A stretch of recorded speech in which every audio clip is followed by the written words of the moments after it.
Nabi Khidir alaihi salam mendatangiku dan beliau tersenyum lalu berkata, "Wahai Ahmad, tulislah, sungguh emas permata tidak akan menjadi indah tanpa ditempa dengan keras, begitu juga dirimu. Tidaklah aku marah karena nafsu amarahku kepadamu di hari-hari kemarin. Tidak pula aku diperintahkan Allah untuk hal itu dan menjauhimu, melainkan hanya menginginkan dirimu menjadi kuat dalam berjuang di jalan Allah. Sungguh umat di dalam perahumu penuh doa-doa terbaik untukmu. Bukankah telah Allah buktikan pada ladang-ladang para pengikutmu? Bukankah turab dari gunung Qaf yang kamu diizinkan Allah meneliti dan menggunakannya sebagai obat? Lalu Allah memintaku untuk mengkhabarkan padamu, memberikan pengajaran tentang tanah itu dan nama obat-obatan itu dengan nama turab. Lalu Allah menyembuhkan banyak orang dengannya.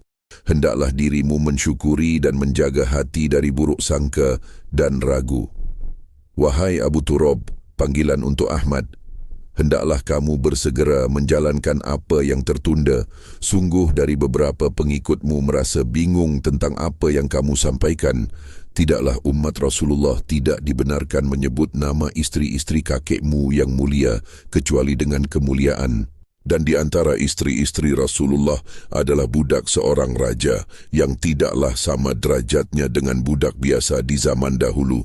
Sungguh tidaklah ada kebaikan jika mencela dan menghina istri-istri Rasulullah yang tidak diceraikan hingga wafat Rasulullah. Hendaklah mereka memahami, wahai Ahmad, tidaklah hakikat sakit adalah takdir yang terikat kepada semua makhluk Allah, dan bagi manusia sakit itu ada 3 macam penyebabnya. 1. Teguran dari Allah karena kelalaian manusia. 2. Karena Allah rindu. 3. Karena hukuman mutlak. Semua itu adalah satu tujuan Allah, agar manusia sadar dan bertaubat dan menghapus dosa-dosa yang bisa diampuni. Hendaklah dirimu bersabar. Wahai Ahmad, tidaklah sama antara sekumpulan lebah dengan sekumpulan rayap pemakan kayu. Lebah membina rumah-rumah mereka atas perintah Allah untuk memberikan manfaat dan obat bagi manusia, sedangkan rayap-rayap membina rumah dengan menghancurkan kayu-kayu, rumah-rumah. Yang demikian itu adalah perumpamaan kumpulan ulama yang zuhud dan wara'. Dan ulama yang hubud dunia, tidaklah berkumpul para ulama melainkan membawa kesejukan dan keindahan dalam Islam, namun para zalim berkumpul hanya untuk memecah belah dan membuat buruk wajah Islam dalam pandangan manusia. Sungguh kerusakan para ulama adalah kehancuran bagi sebuah negeri. Yang demikian itu tanda-tanda akhir zaman.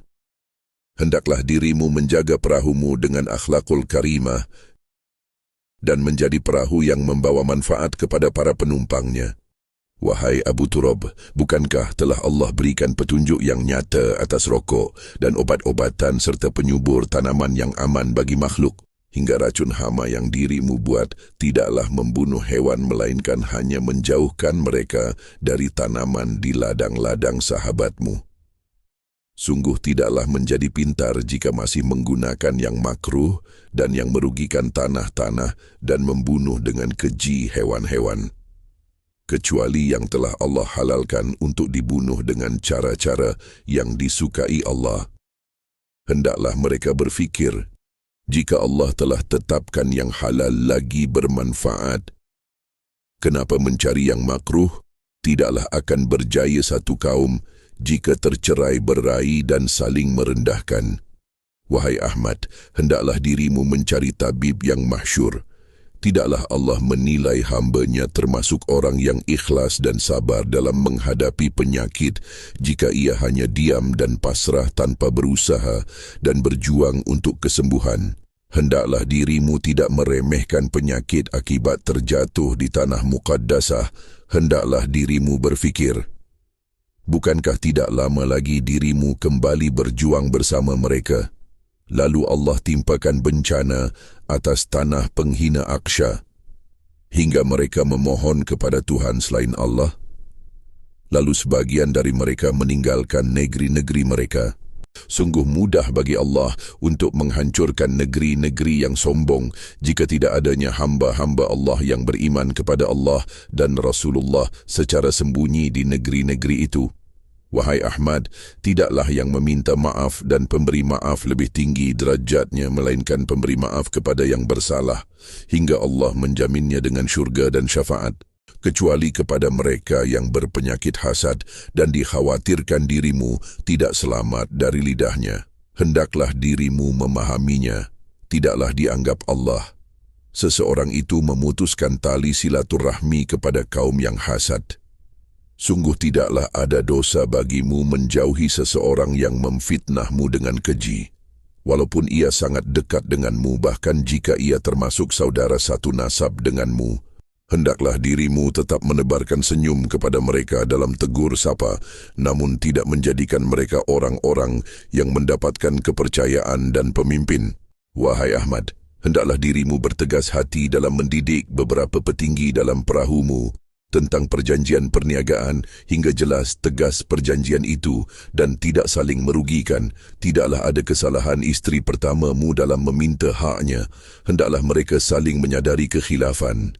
Dan janganlah seseorang itu tergesa-gesa dalam mencari keuntungan hingga jatuh dalam riba yang kotor.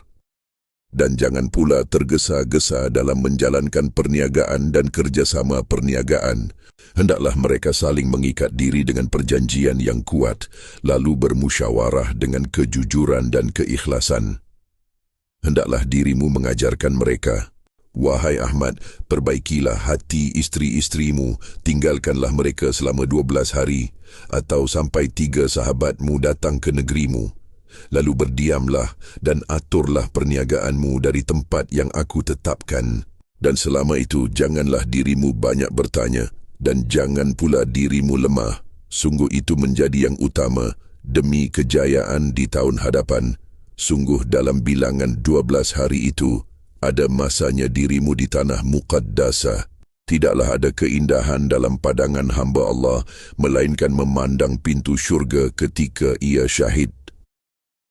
Sungguh tidaklah ada jalan syahid di tanah muqaddasah bagimu, melainkan kemenangan atas perahumu. Hendaklah dirimu bersabar dan hendaklah dirimu tetap menjadi makhfi hingga Allah memujimu dan perahumu. Wahai Ahmad, sungguh jika Allah telah menetapkan tidaklah mustahil seorang perempuan mengandung di usia tua. Yang demikian itu hak Allah atas diri hamba-hambanya. Hendaklah istrimu bersabar. Dr. Ahmad Fahmi bin Abdullah Alwi Syams,